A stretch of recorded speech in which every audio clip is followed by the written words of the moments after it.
Hi everybody, it's Sarah Cray with Let's Make Art, and I teach watercolor tutorials. I do a new one every single week, and this week we are painting the hummingbird. Oh. Fun, colorful, hummingbirds are great. You got anything to say about that? They're fast. They are fast. They're the only bird that can fly backwards. They can fly like this. Angled. I know there's a word for this, but I can't figure it out. That's it. Okay. So, for this project, we are using 4 colors, and I'm going to do the steps first. So our steps are, step number 1, we're going to do the underside of the bird, so the belly and like the neck and throat. Second step, we're going to do the top side of the bird, so the top of the head, the back. Third step, we are going to do the wings and the beak and the feet. Fourth step, we're going to do the botanicals that are here on the edge of the paper. And fifth step is just some finishing textures, any parts that I missed, all of that fun stuff. The colors we are using, and you'll notice here that I'm just using the same palette that we used for the last tutorial because I just want to show you guys that this is what I usually do, is I leave, if I know I'm using a very similar color palette, I'll just leave the paints because these reconstitute. So I don't need to wash this. I could actually just wet my brush, pick up the paints and go. I do have my colors here to put a little extra. So usually if I'm coming to a new painting, I'll just use, and using a similar palette, I'll just use my palette and I'll put a couple drops of fresh paint just on top of where there are already piles of the paint previous. You know what I mean? So it's interesting you said that because I have 3 colors at my house that I always use, but I always clean the palette. Are you serious? Every single time. Cleaning the palette is the worst part. I mean, it's so fun to watch, actually. No, I hate it. Really? Okay, well, I like the part where when the water hits it and the colors spread. Yes, that's my favorite part. But like the actual act of having to like clean it and then dry it. I just rinse it out and set it off the side. That's why I have like 8 palettes, and then when I run out of those palettes, I use plates. That's what we've run down to. That's the real reason we're reusing that one. Yes, because I'm like, do I feel like cleaning this? No, I'm just going to show them how I'm going to turn this into a little trick. Now you guys know my secrets. Okay, also I want to say that for our warm-ups, I'm going to do the color swatches. You can use the back side of your warm-up papers. You can use both sides. There is one side on the paper that's better to use for the actual project. It's going to have a slightly more texture to it, and the back is going to be really smooth. So you want to paint on the more textured side. But when it comes to warm-ups, not a huge deal. I'm a fan of utilizing a lot of things and not wasting it. So instead of just tossing this, I'm just going to flip it over and use the back side of it. Okay, so the colors we are using are lemon yellow, magenta, green, wait, leaf green, sorry, I should tell you the exact names, and sea blue. If you have Dr. P.H. Martin paints, the equivalents you're looking for, lemon yellow, olive green, this is cherry red, and this one is, oh, I'm so sad that I'm blanking on this. We will put this, we will look it up and put this color in later. I'm sorry that I forgot. It's like on the tip of my tongue. It's gonna hit me while I'm painting. Hyacinth. Nope, hyacinth is like the purpley color. Cyclamen. Nope, purpley color. I only know purpley color. Keegan's like, so my favorite color is purple. Turns out. Okay, so those are the 4 colors we're using. Again, I'm just reusing the butcher tray. And we're gonna go over some warm-ups, but before we do our warm-ups and before we do our oath, I like to outline, because once I start painting, I wanna paint, you know? So I like to do my outline first, and then I'll get to it. So this is an outline that comes in the subscription box or the kit if you get those from us. If you don't, you can absolutely still paint along because we provide these for free on our website, letsmakeart.com. Just find a project, go to the project listing. There's going to be a button that says outline or no outline. If it says outline, you can click on it and just print the outline. That's it. Okay, and then you're gonna take your graphite paper, which can be found in your Let's Make Art Matter postcard in the subscription box. And you're just gonna trace. Whatever mark you make on the outline, it will show up on the watercolor paper underneath. I like to tape my paper down so then I don't lose my spot. I also like to use felt tip markers to trace because it has a soft tip naturally, which is going to make the line lighter. Also, it's helpful when you use a color to trace because then you can easily see where you've already traced. You know what I mean? Yeah. Did you say da? I did. Okay, cool. When Luna was first born, I was reading Outlander. I was reading Outlander, and it takes place, most of it takes place in Scotland. So like one of the main characters has a really strong Scottish accent. And so I would read that in my head. And then I would talk in a Scottish accent. And when Luna was a baby, I would always be like, go to your da, and like hand her over to Michael all the time. And Michael would be like, what are you? And I'm like, sorry, Scottish accent on my mind. I can't get out of it. It was like, I'm like, come on, little lass, go to your da. Turns out Luna is Scottish, and that's how she sounds now. Turns out when you're reading books in accents when they're little, it just passes through. That would be very interesting. Wow, that.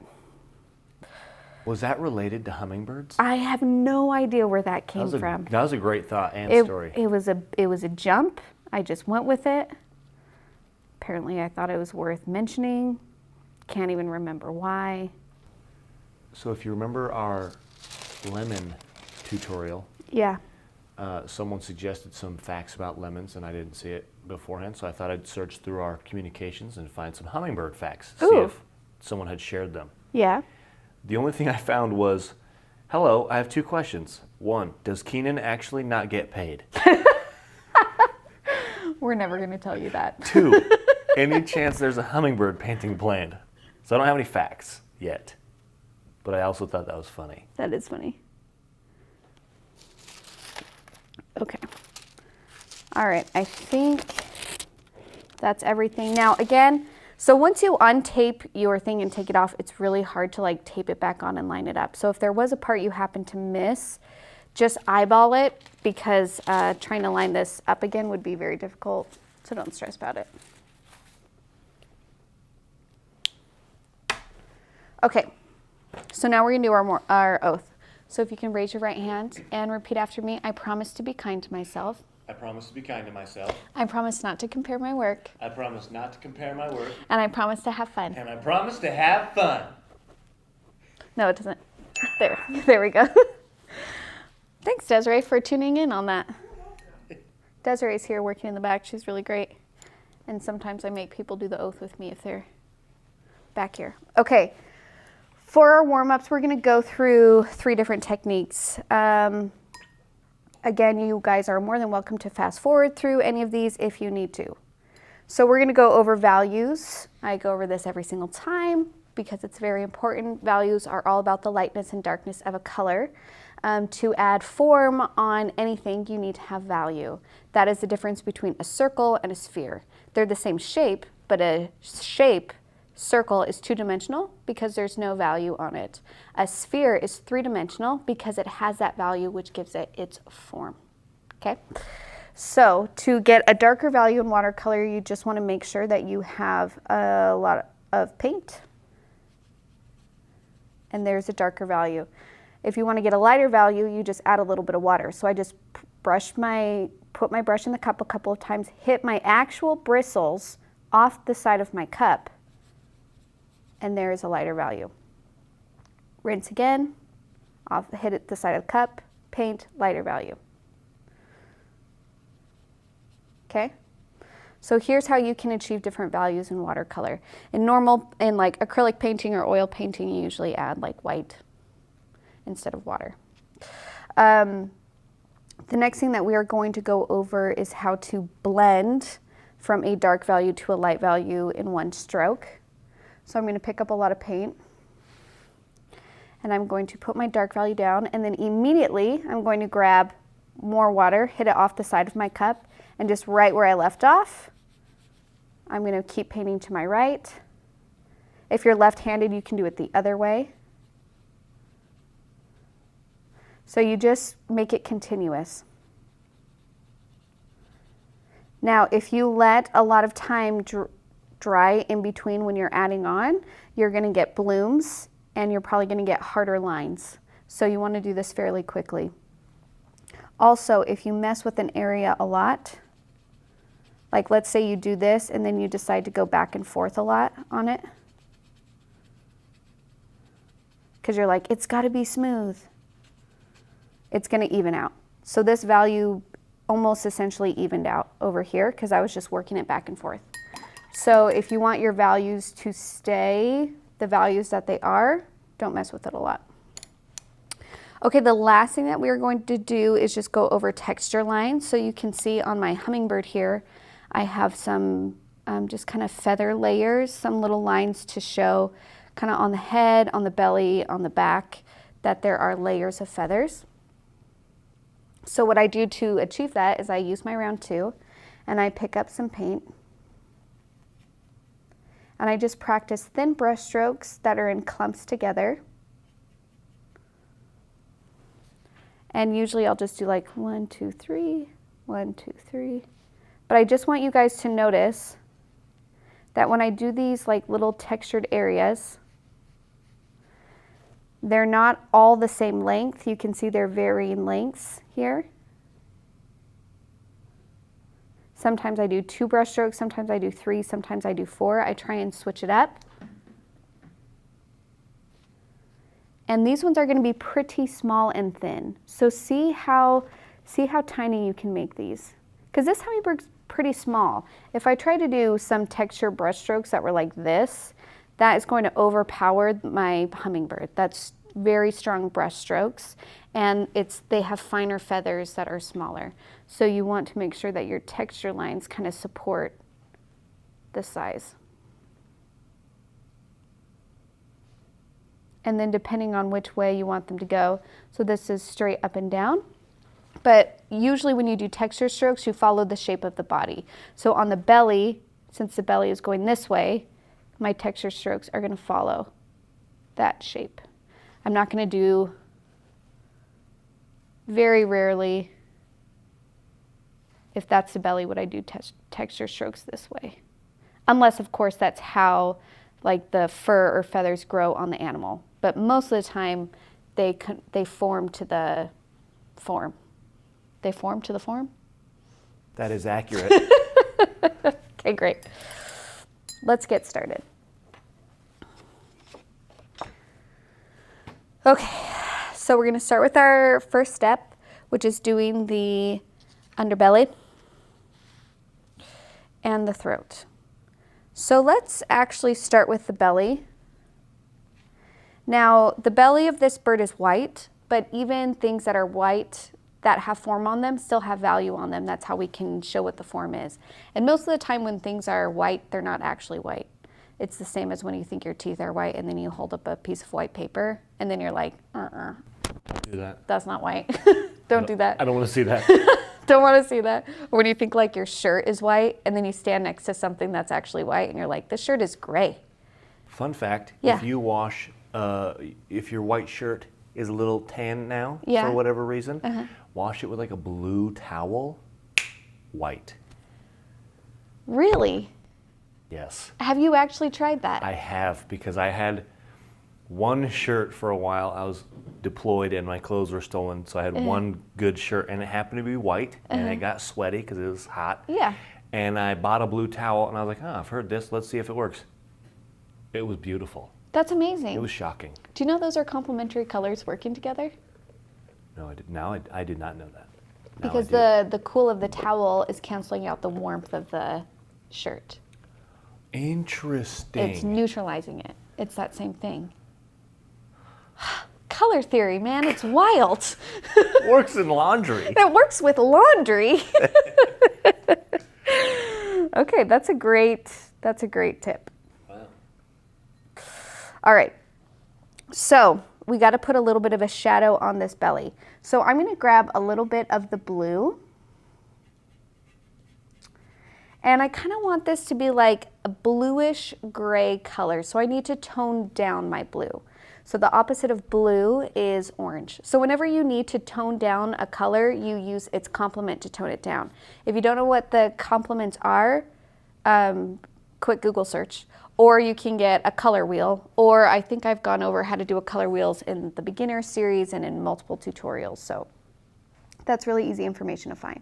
So I'm going to grab a tiny bit of yellow and a tiny bit of magenta. If I use just yellow, it would make it green. You see? So you have to this is why mixing colors, you just kind of have to adjust to it.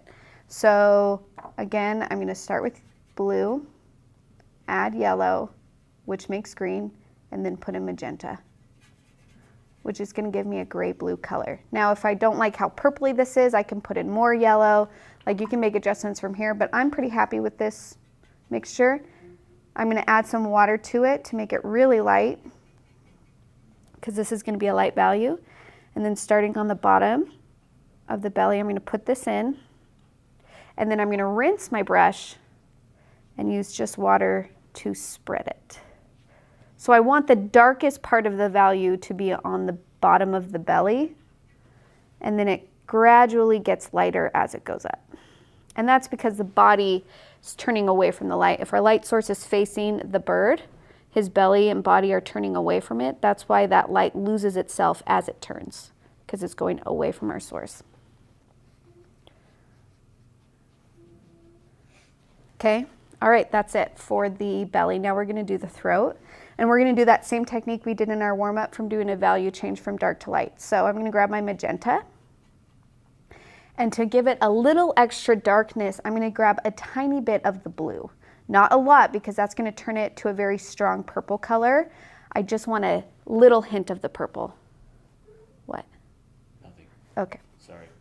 You were just looking at me like quizzically. I was listening, but to multiple noises. Okay. There is some weird noises going on. Okay, so right at the throat, I'm going to put in this purpley color here, and then I'm going to rinse my brush and use just water to spread it out to where this line is here on our outline.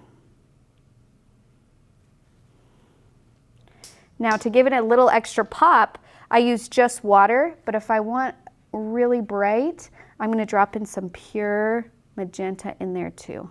So I want it to go from like purple to like pure magenta to a lighter magenta with the water.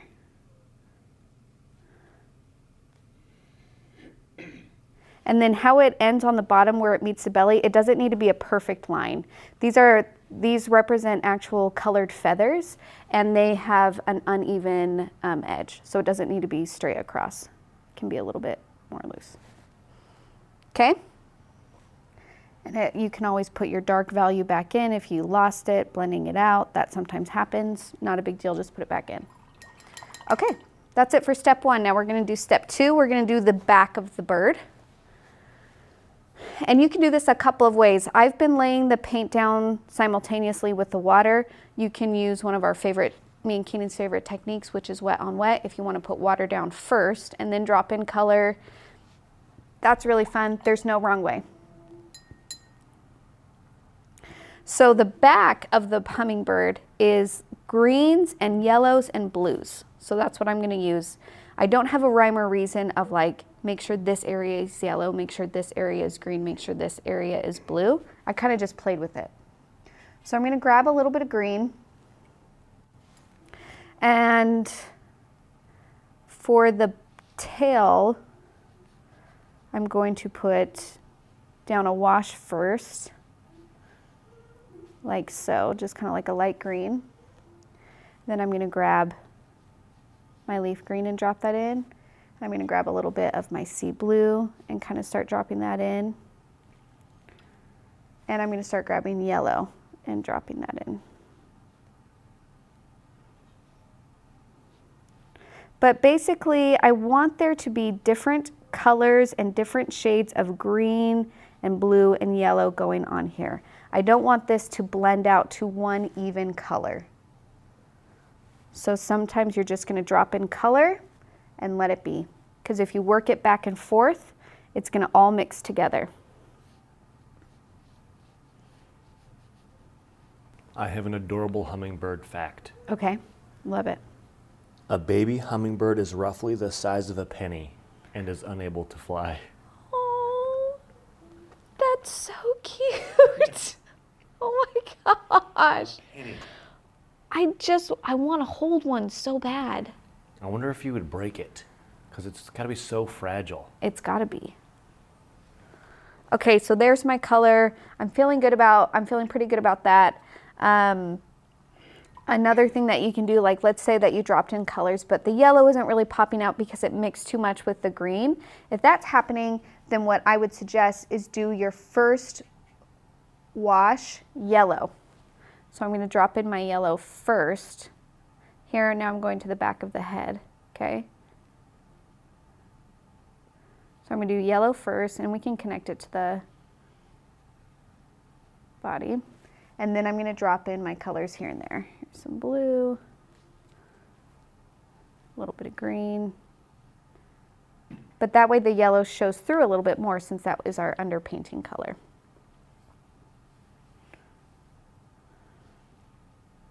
And I'm still using a round 6. Oh, did I go over brushes?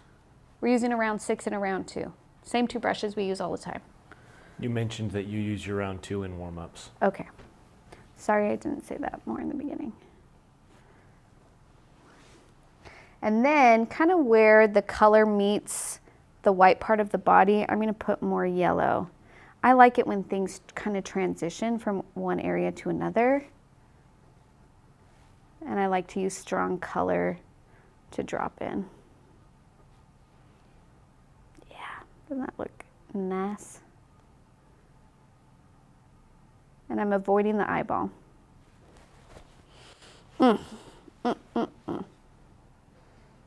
So fun. Now we're going to go back and put in some texture on this, so I'm just going to put a little more hints of like blue, and then I'm going to move on. Okay. Okay, now we're going to move on to step 3. We're going to do the wings and the beak. So what I did for the wings is I'm mixing kind of like a dark blue. So I have my blue here. I'm going to grab a little bit of magenta to give it a purple look. So I can use this one straight up, and you can always use your warm-up paper to test colors before you want to put them down. So I actually really like that blue. That's really pretty kind of navy, so I'm going to go with that. That was just sea blue with a little bit of the magenta. And I'm just going to follow, using my 6 still, I'm just going to follow these ridges on my wings.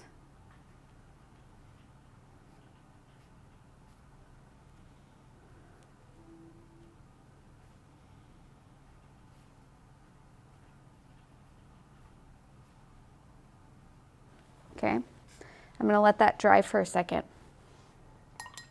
I'm going to move on to the beak while I'm waiting. So I'm going to switch to my round 2 because we are going to be doing some finer work.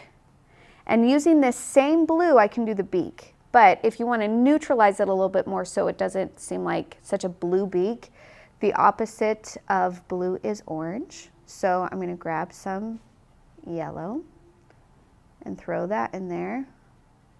And then just kind of adjust. What color is this giving me? Let's see what happens if I throw some magenta in there. And maybe a little bit more. I think I need pure yellow.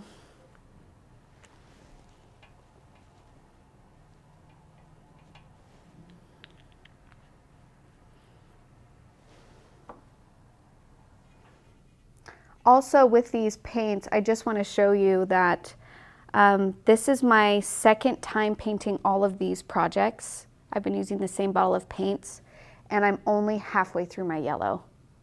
So you can do these paintings multiple times. I was able to do 2 of each at least, and I'm only halfway through the yellow. And then like some of my paints, I'm not even, like my blue is still essentially full. Okay, so I just want to say that even though these bottles are a little bit small, they are mighty. They're pocket size. I like that, small but mighty though. Yeah. That's nice. Okay, here we go. Mix some more magenta in there. Now it's kind of a gray blue. So I'm going to do a dark beginning of the beak and a dark underneath of the beak here. So the bottom part of the beak is going to be dark.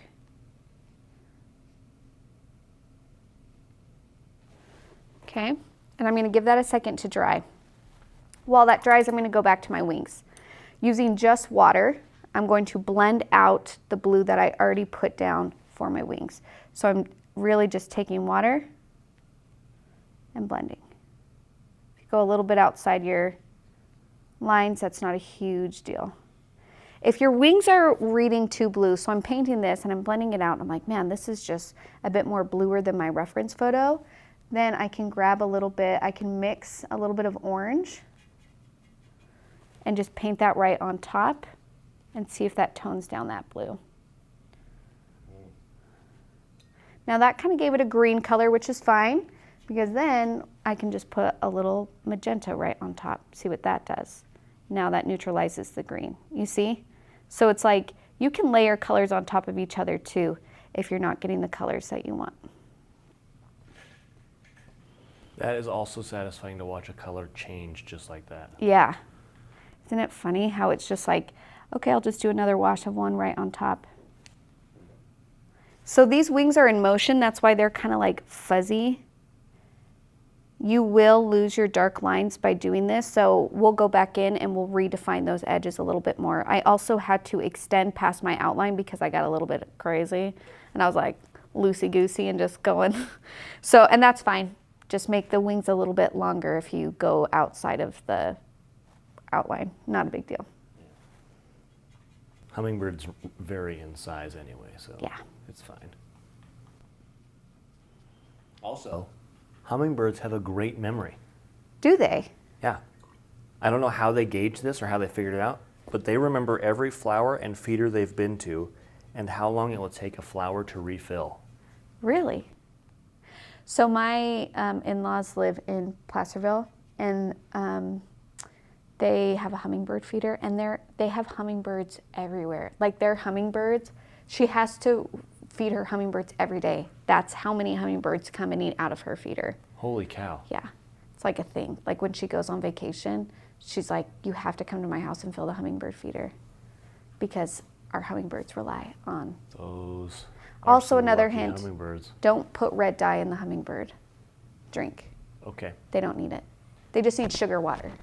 They don't need the red dye to find it. Oh, interesting. Some people think you need to make it red. You don't need to make it red. Oh. Just sugar water. Wonder why. Interesting. Okay, sorry. So on the back part of these wings, a little bit of the like green yellow feathers would be popping on top of it. So I left some white space, especially on this one, and I'm gonna grab a little bit of green, and I'm gonna grab, my yellow keeps on getting contaminated with other colors, so I keep on having to do fresh. So I'm gonna drop in a little bit of color right there.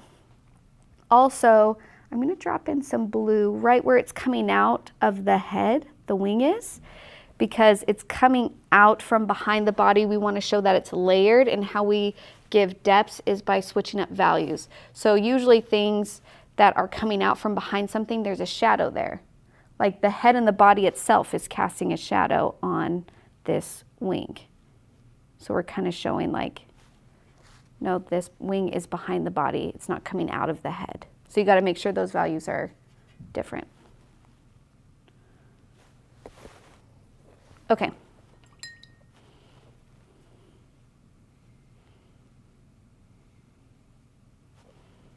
Like so, and then when this is dry, you can go back in and redefine those wing edges. So I'm just going to go back in and sharpen up.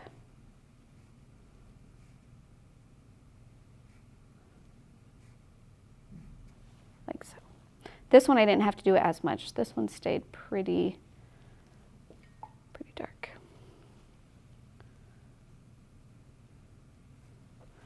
Okay. Now we're gonna go back to the beak, and again, using just water, so I rinsed my brush, I'm gonna just pull the color from when I put down that first value and make sure I'm using just water to do the rest of the beak here. I'm gonna make mine a little bit longer.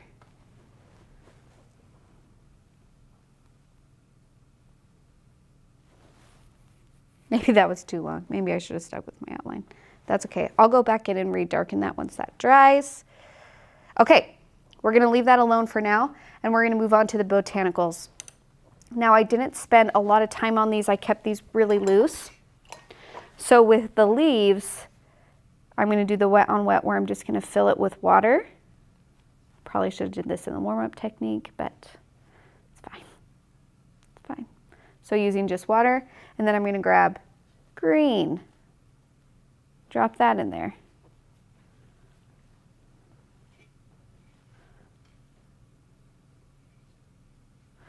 And I'm gonna also do yellow, just drop it in. Okay, move on to my next. I'm doing, this is supposed to be just water, but I had some color left on my brush, but I'm not mad because I'm gonna make it green and yellow anyway, so if it has a green and yellow tint to it, it's not a big deal. And you can drop in more green. I'm gonna drop in some blue. And you can also drop in water, especially to help the colors kind of spread. Remember, the water is not like how it is for acrylic. You have to view the water as if it's a paint color. If you view it only as something to clean your brushes, then you're not utilizing the water how you should.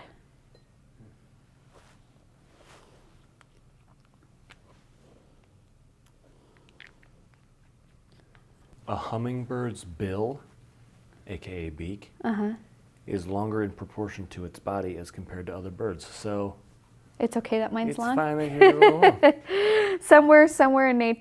somewhere in nature there is a hummingbird with just this long of a beak, and that's fine. And he gets called Toucan Sam by his friends. And his friends made fun of him in elementary school. Exactly. It happened. And now he's a funny guy. I mean, I got made fun of for having blonde hair. Keenan, I know you were homeschooled, but were you made fun of for anything in your youth? Yes. I have several siblings, so I was mocked most of my life. It's actually still going on, so. it hasn't Nothing ended. has changed. You're like, I am forever stuck in elementary school. I'm the youngest. The youngest of how many? I'm the 9th. The 9th. Yeah. Yeah, that's rough. Okay, so, and then if you want to do even like this darker blue that we mixed for the wings that we still have on our palette and drop that in there, because why not? Let's just see what happens. You can. I like putting some really dark values in there randomly. It's fun for me. Okay. I'm not going to do this leaf yet because it will blend in with this one, so I'm going to skip over to this one. Again, water first. If your outline didn't extend to the edge of your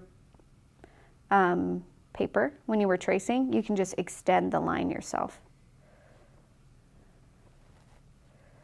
Let's drop in some yellow. Let's drop in some green. If it doesn't move how you want it to move, if you like drop it in and it just stays in a circle and it doesn't spread, you can use your paintbrush and be like, come on, little fella, move around for me. Dance. And we danced. What is that song? I don't know if I know that song.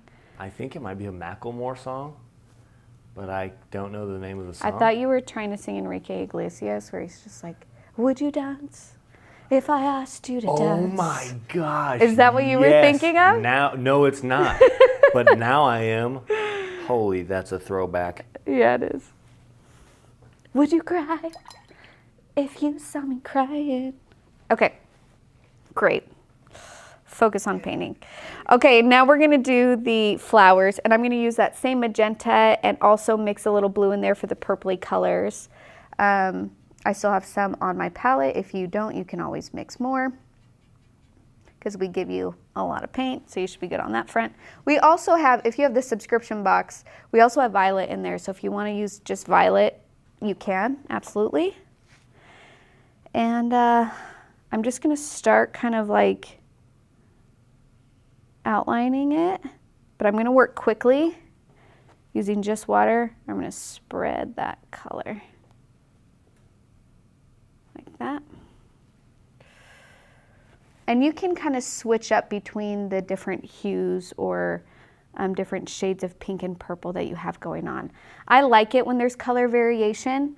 Like for me, even though it might be accurate that all of these flowers are the exact shade of purple, I don't know. I just feel like when you're an artist, you get to like jazz things up a little bit, so why not jazz them up?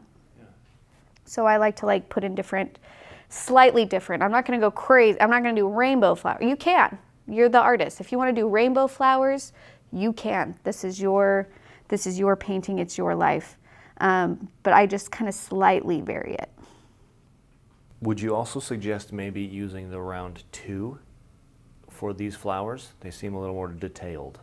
So what I choose to do is I use the round 6 to put the initial color down, and then I'll go back in with my round 2 to do like the back side of them and to do kind of more the detail lines.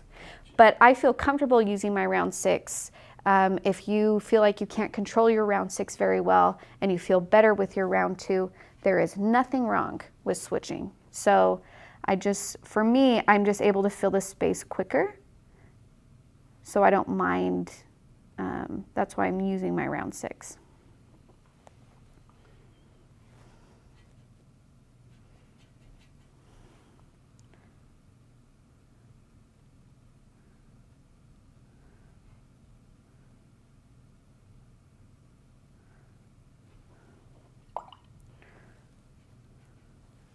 And you can see these flowers have a backside to them on most of them. I'm not painting that yet.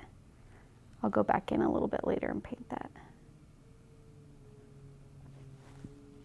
Now, because I want to show that this flower is behind this one, I'm going to put a little darker value where it's starting to poke out to show that space.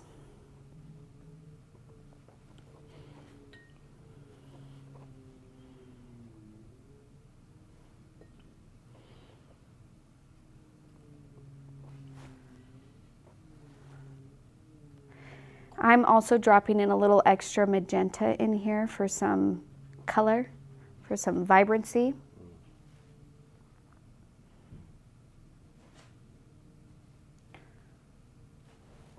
Okay. Also, another trick that you can do to kind of like separate the flowers, since there's a bunch of them, is you can do some in a lighter value. So you can switch up the values as well as the hues. So here, I'm going to do a lighter value in this one, and that will automatically separate itself a little bit more. See how that one feels farther away? Yep. It's amazing. Okay, now I'm going to switch to my 2 and fill in the underside. So I'm going to paint the back of the flower, and then you can use just water to get a light value for that center part.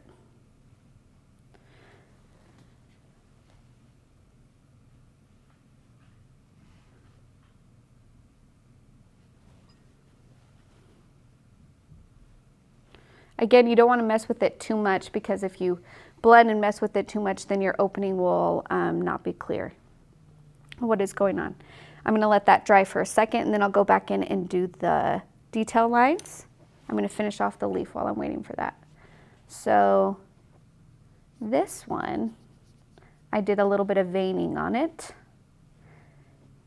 So I'm going to do my base, and I'm going to keep it a lighter value, so then you can see the vein details on it a little bit easier. Give that a second to dry. So I'm going to do the green part on this. I always like to do other sections while I'm waiting for things to dry, because then it's like that way I'm not taking forever to paint something. But if you feel better about like just stopping totally, you can do that too. Whatever's more comfortable for you. I'm going to do the little, I don't know, what are these are called? Comfortable and easier, because these tutorials are going to be here forever. Yeah. So if you don't have time to finish a painting, you can always come back. You can, absolutely. Okay.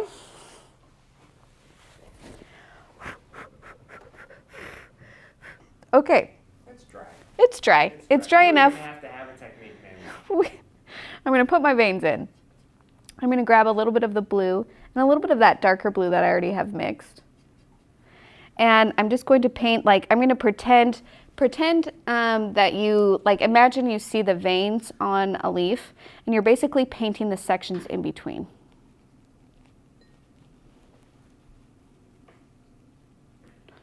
So if, like, this is my imaginary line, and it doesn't have to be, like, super detailed. It's kind of just rough.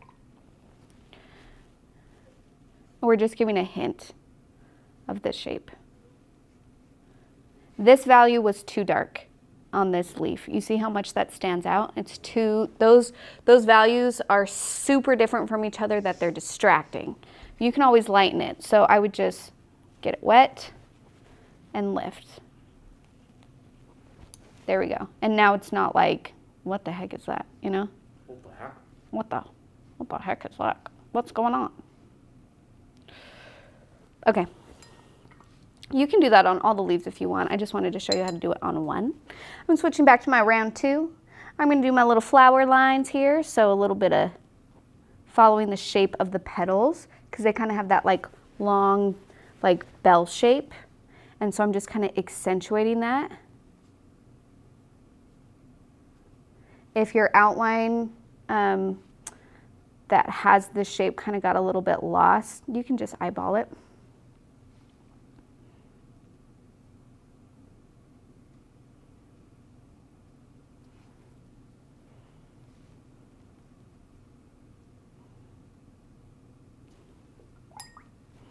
Again, this value might be too dark on that pink. If that happens, you can just blend it, like so. And you can blend it and leave it, or you can blend it, let it dry, and then do the detail lines again over it. I'm just gonna blend it and leave it, because I kind of actually like that look. I do too. It's nice. Okay, step 4, botanicals are done. Now we're moving on to 5. Basically, it's details or just the parts that I haven't painted yet, which is essentially the feet and the eyeballs. And I'm going to darken the beak while I'm at it. So, Fun fact about hummingbirds' feet, they are weak. the feet are weak? Mm-hmm. They skip leg day, says this in the article. Does it really? No, but I thought it'd be awesome if it did. All of their strength is in their wings. Okay. All right. Now we're going to do the eye. The eye is tricky because it's such a tiny area. So I'm switching to my 2. If you have a smaller brush, because they absolutely make smaller brushes than this, and you like doing tiny areas and working in really tiny areas, I would suggest getting smaller brushes and using them. But a 2 will work just fine. So we have the circle of the eye. And again, I'm using that same dark blue mixture. And then within my eye, I have 2 glare dots. I have one at the top edge of the circle and one at the bottom edge. Now, what you have to be careful with eye dots is you want them to read as glares, but if they're too big, they will actually read as pupils, and it will give your bird an expression. So if your bird is making a strong expression due to the amount of white space that you're leaving, it could be the amount of white space that you're leaving. So just pay attention to that. So I'm going to leave a little glare circle at the top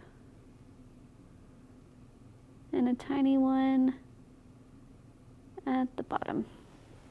Okay. All right. Okay, we're going to leave that for a second. For the tail feathers on this wing, I'm going to use the same dark blue, And I'm just going to show, because essentially what happens is there are lots of feathers here that are layered on top of each other. So I'm just going to do some long, thin lines to kind of show that it's like layers of feathers going on here. And I want to make sure I do this when my hummingbird is dry. If I try and do this while it's wet, these lines will just blend out. So that's why I'm saving it, to make sure that the body is dry. Okay. Now I'm going to do the feet. Nothing very strong technical here. You're essentially just showing that they have feet. Weak feet. Weak feet. Okay. Okay. And then what we're going to do is I want to shape the eye a little bit. So I'm going to follow the right side of the eye. I'm going to leave a little bit of a space for an eyelid. So it's just going to be the thinnest white line for an eyelid. And then same thing on the back of the eye, thinnest white space. And I'm just going to put a little bit of a shadow on there.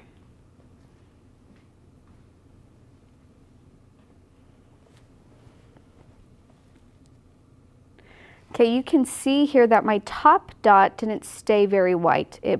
I might have used a little bit too much, that it actually bled into the area that I didn't paint. That happens sometimes. I'm not mad about it. Like I could freak out. I'm not going to. But if you have, this is where having like bleed-proof white, if you have white acrylic paint, if you have white gouache, if you have that. I prefer using bleed-proof white. I think it works great, but there are other tools that you can use. And you can just do a nice little white dot, even a gel pen. I wonder if I have a white gel pen. Do I? No. Okay. A white gel pen would work great too. Okay. If you're trying to say it multiple times to hint for me to find you one, I wish I could. No, it's okay. I think I have one on my desk. That's why I thought I had one. All right, and now we're going to go in and just do the textures a little bit to give it a little bit of a dimension. So for the throat, I'm going to use this dark magenta, mix in a little bit of blue to make it slightly darker value, and I'm going to do kind of a few U shapes. Just a few, not a ton. Okay. And then for the top of the head, I'm going to use blue, my darker blue mixture, and do a few kind of feathered layer. So they're kind of like soft U's, or just like half circles. Again, you don't want to do it evenly across the entire thing. You just want to do hints of it. Okay, so those are my head feather textures.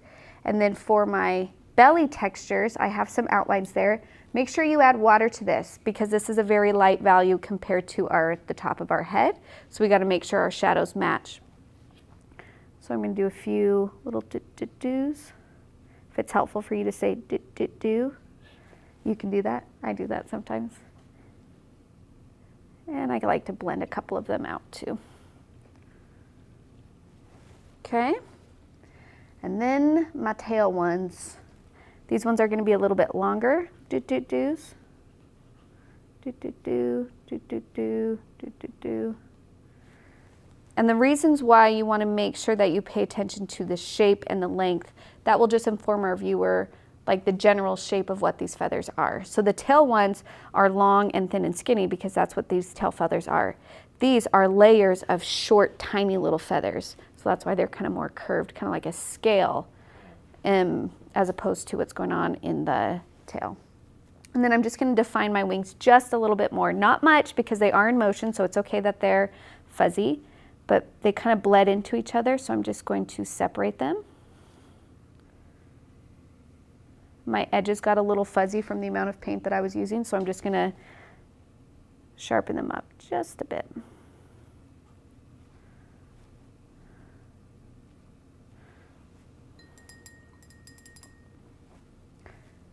Maybe put in a little yellow coming up on this too.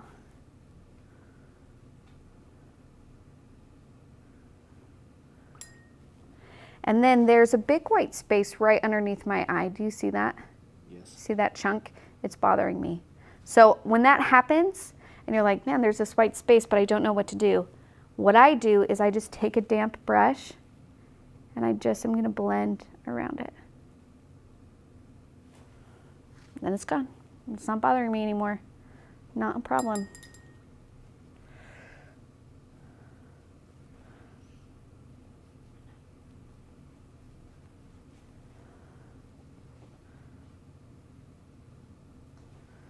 Okay. That, I'm going to darken this a little bit, sorry. Just notice, it needs to be a little bit darker right at the top. Okay. All right, that is our hummingbird. We did it. Good job, you guys. I can't wait to see what your hummingbird turned out to look like. Please share it. I know it's so scary sharing your work, but the more you do it, the easier it gets. When other people see that you do it, it allows them to feel comfortable that it's okay to put yourself out there, because that's really what you're doing. I mean, sharing your artwork is a very vulnerable thing, but it's also a very brave thing. And when people see courage, when they see that, it gives them permission that they can also do that. So let's be brave together. Let's share our work. If you're on Instagram, you can tag us, Let's Go Make Art, or hashtag Let's Make Art. If you're on Facebook, you can use those same tags. We also have a wonderful Facebook community that is for the sole purpose of you guys being able to see each other's work, because we feel like if you know that there's someone in this with you, it's not as scary. And so you guys can share ideas, you guys can share what you're working on, you can see how other people are approaching the projects, and also you can see that everybody looks different. Your goal is not to make it look exactly like mine. You all have a style. You all are unique. You all have something to say. It's okay to change it up.